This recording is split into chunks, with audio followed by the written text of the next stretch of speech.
Hello, and welcome back to Star Trek Sundays. Today's episode is a bit different from our regular format. We had to postpone our episode titled Search for a Creator by a week, which gave us a chance to have a relaxing chat with the crew on a variety of topics.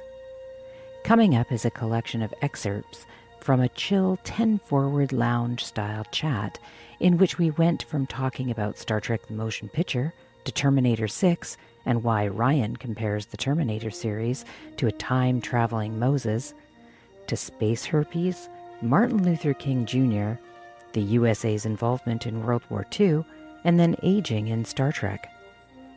As always, our goal is not to come to conclusions on the themes we discuss, but to spark contemplation and conversation, which we hope continues after the live recording and into the lives of the listeners of the podcast. Like I said, these are excerpts, and we'll post more of this conversation and others when we have some space in the programming. The postponement also gave us a chance to watch a second movie for the Search for a Creator episode, which we recorded on June 4th and will be published on June 11th. For that episode, we watched Star Trek the Motion Picture and Star Trek V The Final Frontier. When I mention the movie in these excerpts, I'm referring to Star Trek the Motion Picture. And if you'd like to join the crew and participate in the regular show and these casual conversations, you can find us in the Star Trek house on Clubhouse. We record the show every Sunday at 10 a.m. PST. You can contact us directly through our website, StarTrekSundays.com. We'll have our little Star Trek science fiction church today and just have a little hangout. We can talk about the movie or anything else you want, just to spend some time on a Sunday morning. It's great that you're still holding court with Star Trek Sundays. Like, there's always something new, and there's always something interesting to discuss. I like these rooms too, and hopefully I'm not doing all the talking because I feel like I come out of each room. Even when we had the hangout a couple of weeks ago, I feel like my thoughts and feelings on things evolve and change a little bit as we have these rooms, which is what I kind of want from every conversation. So yeah, we'll see what comes of it today. I'm still reeling from the movie yesterday. Like, I just thought that was so great. And Daniel said, "Oh, it doesn't have very good reviews on Rotten Tomatoes." And I go, I don't know what they're talking about. Loved it. I mean, Rotten Tomatoes can be wrong, right? There's plenty of amazing movies that they pan because it's simply like the lowest common denominator, like the most popular crowd-pleasing things are the ones that get boosted by Rotten Tomatoes.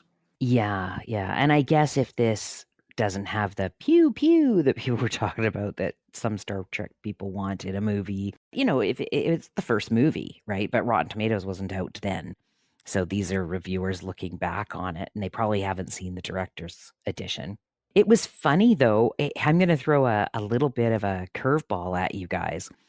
I don't know if you've seen Terminator 6, but T is hosting a room every Wednesday where he's playing like a series of movies.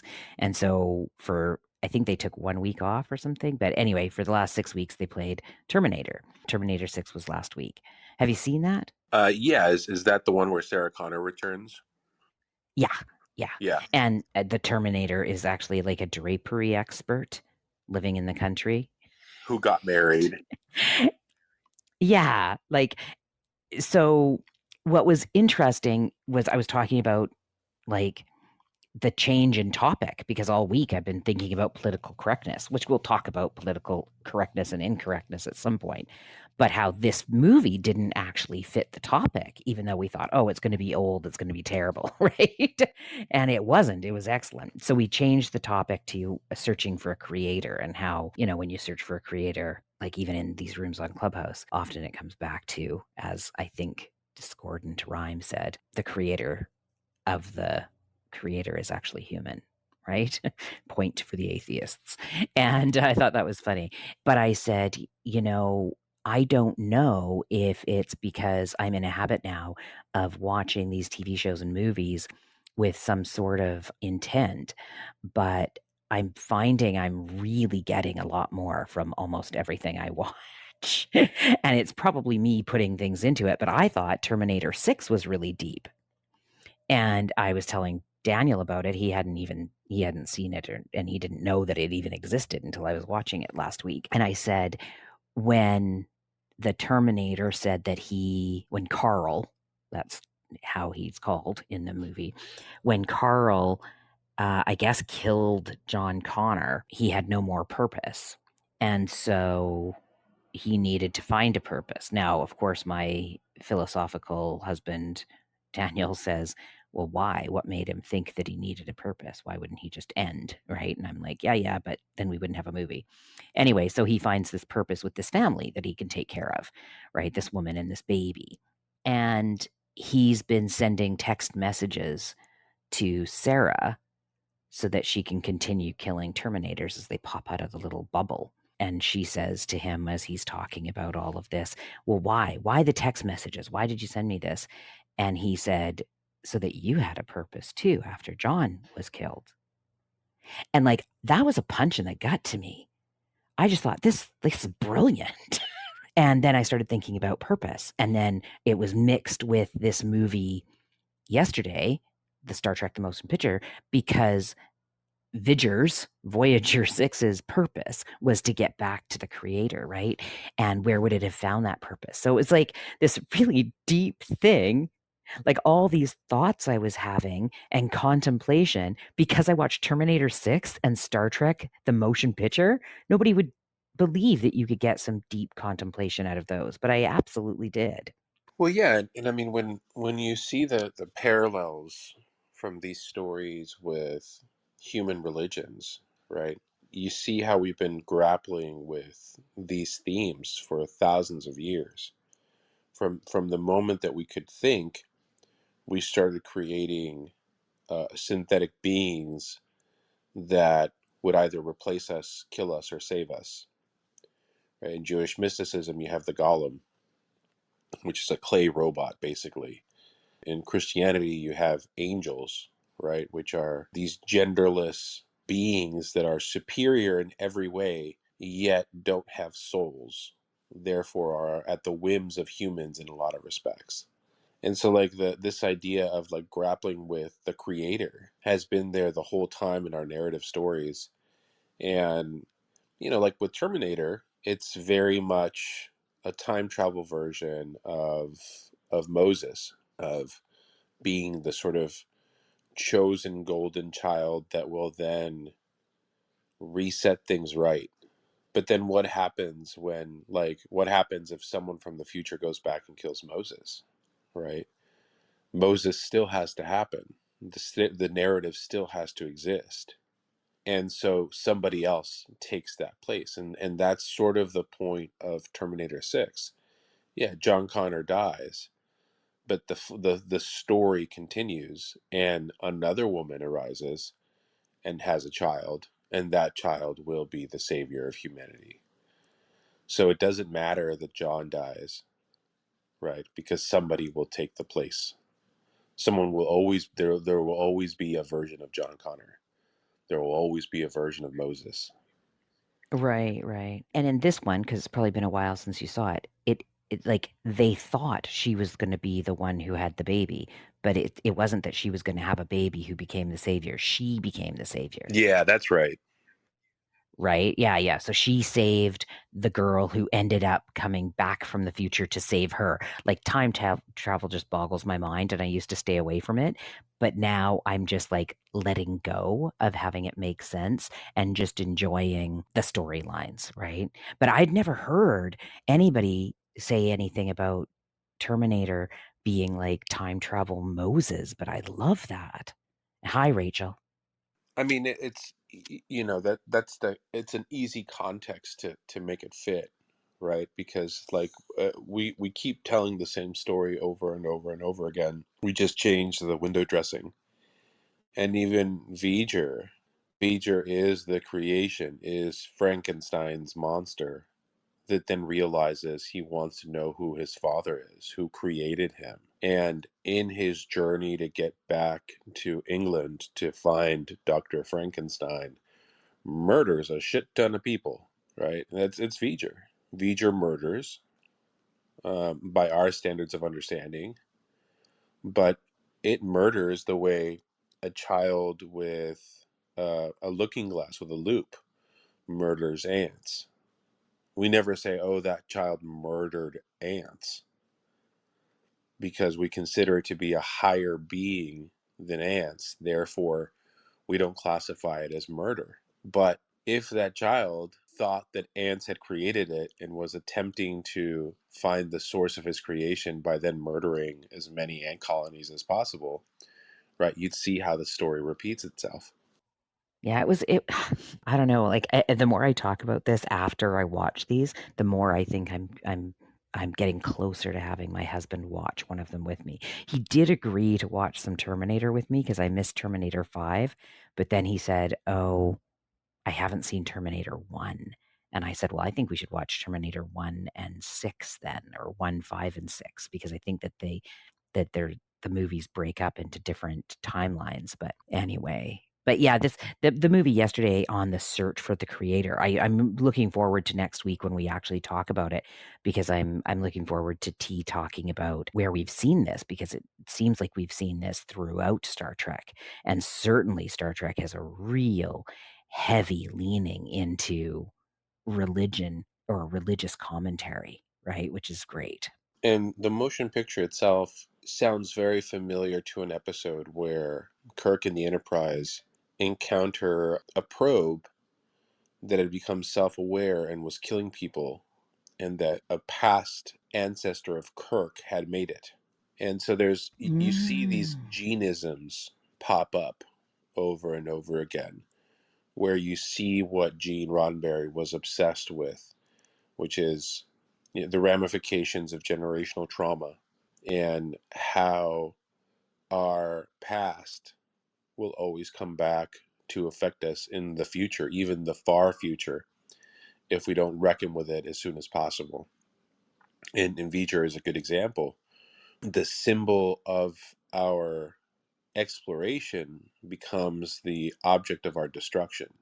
The thing that started it all, right? Voyager 1 and 2, with the gold plates that say what a human is and where we come from.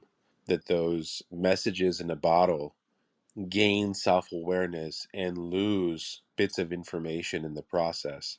And in so coming back, wreck, destruction, and havoc. And we see a similar theme happen in the voyage home, the one with the whales, where a probe has come from some far distant galaxy and it needs to talk to whales for some reason. So it's been there before. And until it gets a response back from the whales, it'll cause havoc and destruction in its wake.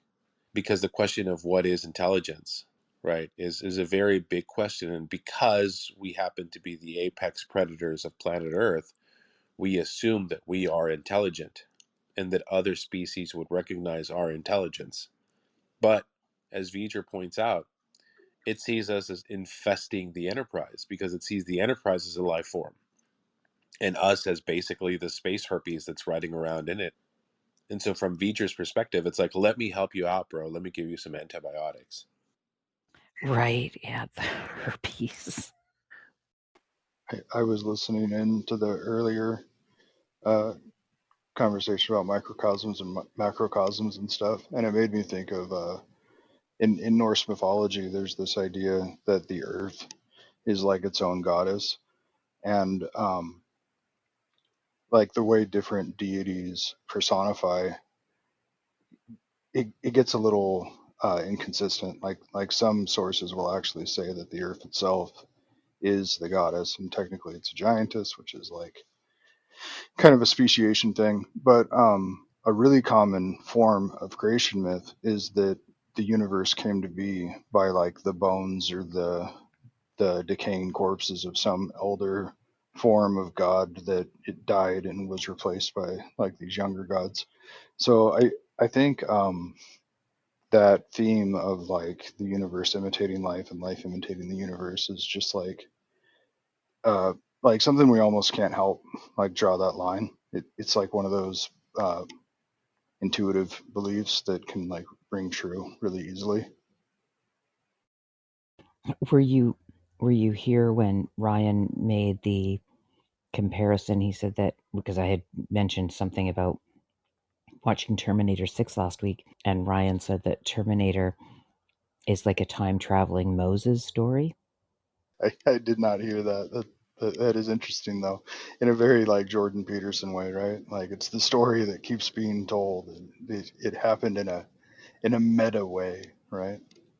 Well, yeah, I mean, so for me, like the sort of artificial intelligence anxiety of Skynet to me goes back to the Golems, right? Where we've been playing with the idea of artificial life in one form or another. Oh, you're breaking up for me, Ryan. I don't know if you're breaking up for anybody else. Yeah, he was breaking up for me too. Yeah, just I'll be right continue back. after. Oh, okay. Hey, Gaspar. Glad you can come by. What's up? We're talking about our bodies being their own universes with their own infectious little creatures, but we can't kill all of them or we'll kill the good guys too. As if we're our own world and our microbiomes are good humans and bad humans. Well, it's not even as simple as that. I mean, that's the thing that makes it so amazing. Is it's not the good guys and the bad guys. Like there really aren't bad guys. I mean, there are some truly bad bacteria that you don't want, but but there but there are many many bacteria that are not bad, and they're not good either. They're there, and you need a balance. Anyway, it's so amazing to me. One of the high priests of scientism, Neil deGrasse Tyson, has this thing about like, yeah, if you want to feel insignificant, talk to the cosmologist. But if you want to feel like the center of the universe, just break out a microscope and start looking at gut bacteria. Is this better? Uh-huh. Oh, so what I was saying is that in particular with Moses, right? Like there's the prophecy of his arrival, which is a form of time travel. All prophecy is a form of time travel, and there's a sort of closed loop that has to happen for the story to play out. And the person who becomes his father travels back in time to assure his birth, which then sets the course of history in the right way, right? So the with in terms of John Connor, like John Connor has to happen. He's almost a fixed point in time, but he's also irrelevant in the sense that if you wipe him out of the board, somebody else will emerge to fill that role. And so there's this sort of AI anxiety that we've always had, whether it be golems or clockwork automatons or robots or now AI. It's something that as we as humans are always striving for to create, but then also see the pitfalls of the fact that that creation can be our species downfall. And so there's this weird, it's like a suicide pact at the same time, but it's so powerful that we can't help but do it. It's sort of relieving in some way when I imagine that if it's not me, it'll be somebody else. Like, I don't think well, in general, I don't think I'm all that special, but then there's some things where I think, no, I need to do this as if I am special. So, but then it is relieving to go like, well, if I'm not here to do it, somebody else will be here to do it. I like this kind of contemplation. I could tell you, and from the very start, I told you that every time we have these conversations, whether it's the real show or the hangout, I feel changed by the end of the conversation. It's great. So I'm about as hard a determinist as I've ever met. I have a pretty firm belief that like heroes and villains, great and terrible people are kind of the product of their time. So like had Martin Luther King never been born, there would just be a lot of streets named after somebody else. Like the circumstances dictated that that kind of a character had to appear. Yeah, okay, so that's interesting because then we get into like real life things, right? And yeah, so if it wasn't him, who could it have been? But it might have been somebody who we just don't know of right now, who wasn't even in the ranks, who might have felt compelled to do something because there was a gap. But because there wasn't a gap, this person maybe just supported the cause or went on to do something else that was productive. It's interesting to figure out who that might have been. Yeah, somebody was I don't remember what room or who it was, but was saying, Hitler never actually killed anybody. He only ordered it. So like, if you think like words aren't violence, then like reconcile that. And then they were corrected by somebody saying, he was a World War One combat veteran. I'm not sure that those things equate, because my understanding was that he was a message runner. So he got shot at a lot, but we don't actually know that he actually like ever pulled the trigger, like ever in his entire career. Oh, I mean, other than when he killed himself. Right. Imagine if that's the only time he ever shot at anybody. I mean, he might have shot at people and not killed them. It's interesting with Hitler, though, because, what I didn't think it was his experience in the war, maybe it was, that caused him all his bad thoughts and feelings as much as the outcome of the war and the state in which Germany was left and that kind of thing that made him rise up. But I've got to say, as much as I've watched hours and hours and hours of the History Channel when it was the Hitler History Channel, there's still gaps in my knowledge of it. Like, I'm not trying to make apologies for this guy, but like, to say that he wouldn't have had some psychological trauma running from machine gun fire strikes me as just kind of ignorant. And the question of like, if you could go back in time and kill baby Hitler, would you? Like, the idea that the someone else wouldn't have been just as bad, if not worse. Like, I understand like appealing to consequentialism can get us into a lot of trouble, but like, we just don't know that the person that would have replaced him wouldn't have been worse. So great people, whether good or bad, are a team effort, right? Like MLK doesn't exist in a vacuum, and he doesn't exist without Rosa Parks, and with the thousands of other people that either helped promote him or prop him up, or were arrested, or were killed, or so there was a whole network that made MLK, the same way that there was a whole network of people that made Hitler, right? It wasn't in a vacuum by himself. It was enabled by people that had similar thoughts. And so if not Hitler, somebody else, because it was a group effort that made it happen. And I think that's something that when we reflect back in history, we tend to sort of focus on the singular individuals that get propped up in history, but we sort of ignore the whole team that made it happen. And that's something to be aware of. So yeah, we could have gone back in time and killed baby Hitler, but like Goebbels was still around, right? Like all of his generals would still have risen the ranks. The anti-Semitism that allowed Hitler to rise to power was palpable and there, regardless of what Hitler said, right? Like the history enabled Hitler the same way that like history propped up MLK. And without the time and place and the group of people, those names are meaningless. So we can also say like Hitler was largely a pawn of the party too, right? Like, they kind of were like the group of people around him. And I suspect that part of MLK's success was that there was this counterpoint in Malcolm X, and had there been someone else like more easily aligned with, and Malcolm X not existing, we could be looking at MLK as kind of this questionable character, and celebrating somebody different. Like, sometimes even the point of contrast is part of our success. Not that I don't like MLK. Malcolm X. Malcolm X is great too.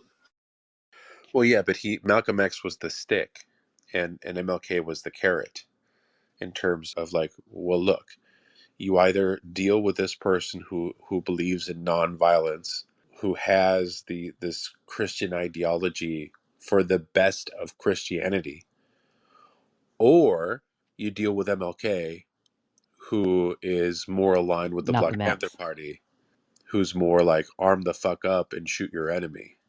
And so that contrast offers heroes to rise. But you're right, without MLK, without Malcolm X, MLK would have been a villain in the eyes of white history. So James, the other thing I'm trying to understand about, if I'm understanding correctly what you're saying, like in MLK's case, you were saying if not him, it would have been somebody else. I don't know if we can necessarily determine that. Like I don't like I'm trying to think about it, and I feel like saying that it could also lead to inaction. Like some maybe what if Martin Luther King was like, oh, someone else is going to stand up for this, so I don't need to. Then maybe it would never have happened. Like I don't know if it's always the case that someone else would have been in his stead. Yeah, I think that's a really valid criticism. And like this is just a retrospective. I wouldn't like use this kind of thinking to inform behavior. I think people should do the things they're passionate about. Yeah, it's interesting because when you guys were talking about it being like a team or there's like a group of people who do it, I was thinking even farther out, like the hundreds and thousands of people that went to see Martin Luther King Jr., right? Like without them, he could have just been some crazy guy on a soapbox, right? So you do need to have a first follower and then you to legitimize you, and then you do need to have a group of people that follow you. If we look at that, if we look at this group of thousands of people, hundreds of thousands of people who were ready for this, I do think it could have been somebody else because they were ready. They were ready to have somebody represent them and talk to them. So one of them might have done it. Sometimes you get propped up. Sometimes your friends say, "Hey, you need to do this," right? So I'm leaning towards, yeah, it was him. That's fine. This is what our history is. But I think those changes would have happened regardless of whether it was him or not. Yeah, I want to say, like, anytime you ask a history teacher a really simple question, like, what started World War II? They're going to kind of laugh and be like, well, that's a tough question. It's hard to say. And they'll give you a handful of different possible points that you could start drawing the line from. The only way to know whether killing baby Hitler actually would prevent the whole situation that followed would be to test it. And since it's not testable, other candidates should also be considered that, like I think maybe Ryan brought up, there was already a certain environment that was at work anyway. Whether there was another person with the same, I don't know, charisma, if you will, who would have filled that void and gotten the same infrastructure in place, that's a different question. But the environment could be said to be ripe for that. But then you could also say, well, the environment was there, but only Hitler could have turned it into what it was. So I can understand. Eventually, I started to understand why history teachers provide those answers, because it's hard to isolate a single cause for certain things, because you'll always find that, like, you try to say, oh well, this was the cause of it, but that relied on this previous prerequisite. Yeah, and like a lot of Hitler's ideas and implementations of how they should treat Jewish folk was taken from Jim Crow, from American laws on how we as a collective treated African Americans or people of African descent. And so they took that framework. They sent lawyers over here to the USA to study what we were doing, and then they innovated, right, if you want to call it that, in a horrific way. The gas chambers that they first used were Ford designs. There was a transatlantic network that encouraged and allowed Hitler to rise, both here in the United States and in Europe. You still see it play out to this day, where, like, Putin exists not in a vacuum, but in a long network of events. And we're part of that chain of events. Like, Putin doesn't exist free of the USA, right? And Hitler doesn't exist free of the USA either. Yeah, all three of these characters have in common the great oratory tradition, and I think like finding another Southern Baptist minister would probably be like pretty easy. The problem is like getting those ideas like translated into a great orator. But whenever people like talk about the atrocities of Nazism, I'm always, again, like, not to apologize for them, but like anti-Semitism was the norm. Like so many people, like it is what it was. Like their views were awfully palatable on the world stage. And I think the only exception they made was the Olympics, where they actually like tried to hide some of that stuff from the world stage. But otherwise, like those views were, like pretty normal. Not like Holocaust views, but just discriminating against people. Oh, yeah. Yeah. The caricature of the misery or the cheapskate Jewish person with the big nose, there was cartoons of that in the late 1800s, right? So, yeah, this was, it wasn't something that they invented.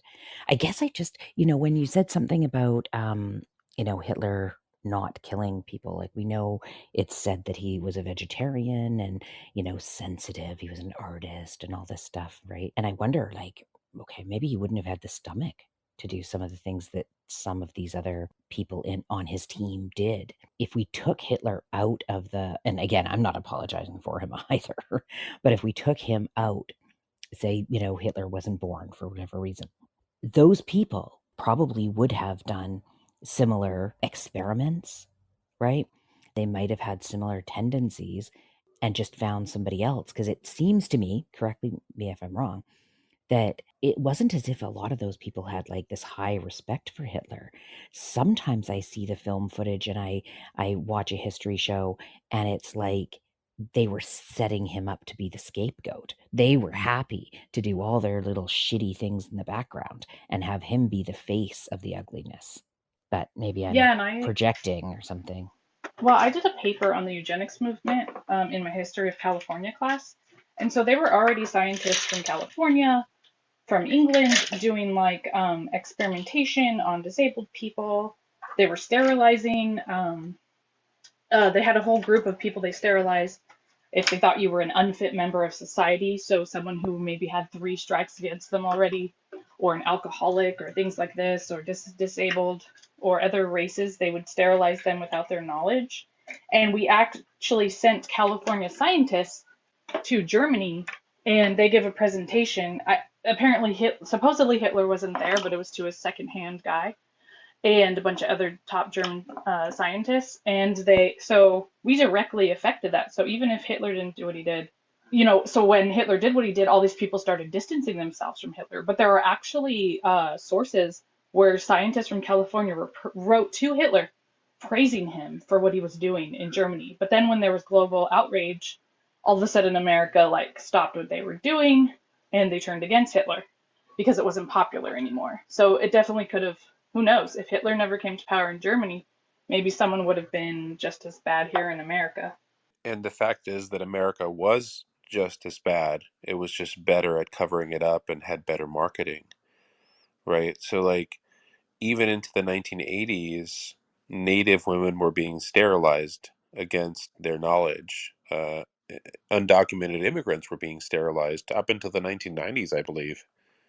Yeah, I found a news clip about how in the 90s when Clinton was in charge, he actually finally did I don't know how he found out about it, but like he actually started a movement to get these laws off the books because even in the 90s some states still had sterilization laws. Yeah, and he also declassified all the documents because America had classified them so nobody could see them, and he declassified them and gave a public apology to all the people that were sterilized, but it would never made it to like, it didn't make big news.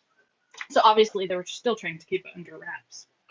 Well, yeah, I mean, the USA sees itself as the world's heroes because of World War II, but the reality is that we're also the world's villains and have been the whole time and continue to be, except that we have better marketing, right? And we have better tools to keep the population ignorant about certain things, like the Black Wall Street massacre. I didn't know that it happened until a TV show told me about it. The level of mind control that the USA exerts on its population and others is masterclass evil.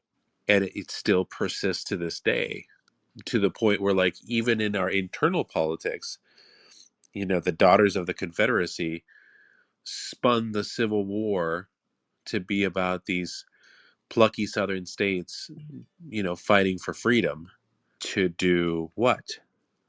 to enslave people. We are at the whims of the success of our marketing and the ignorance of our own historical horrors. Like it never ends. There's always another horror and atrocity around the bend that you go, holy shit, we did that? The USA did that? You know, the fiction that we see in movies is in some ways there to prop up the good feelings that we have about ourselves and about the concepts of justice and history and all that. But a lot of it is a lie. And you know what's wild? Even during the eugenics movement, I also found papers from the 60s. They had a column called Eugenics Weekly, where they were actually updating the population about what they were doing. And so I thought that was wild. And so I asked my mom, like, do you remember this paper? And she actually said, yeah, she remembers her dad, my grandpa, saying something about Eugenics Weekly once. So like, so that's crazy. I'm sure Star Trek must have said something about eugenics. They, It did. I mean, they Yeah, they said the yeah, eugenics wars. yeah, right? Yeah. Yeah, I remember that. So I'll have to look for a few shows and see what we can find there. In Star Logan, Trek, go there's ahead, please. prejudice against genetic engineering because of the eugenics war, because of the eugenics Nazism, and the hold that eugenics had on the USA for many decades. Hey, Boat. We're just Hey, Victoria. shooting the shit today. T had something that came up last minute, so we put our topic of search for a creator based on the Star Trek, the motion picture, the first of all the movies. We put that to next week. So we're just, we're talking about some deep shit though, some eugenics and Hitler and MLK. It's been quite deep. Love me some Hitler. Wait, hold on. I don't think I meant that. No, I don't think you did. Too late. You're already clipped. That's right.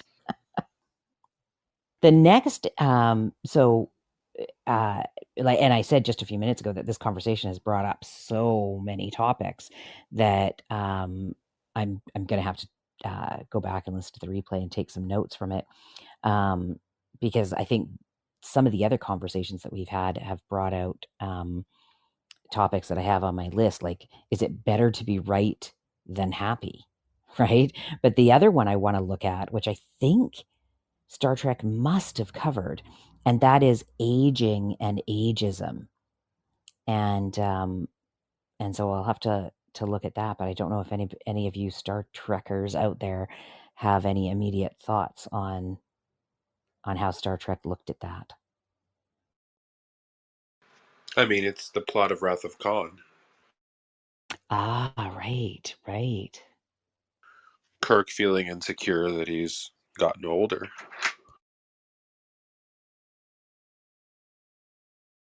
Right. My immediate thought was going to poor Scotty when he was in the transporter for 70 years or something like that, and then everything had gone ahead of him and he felt like he had nothing to offer.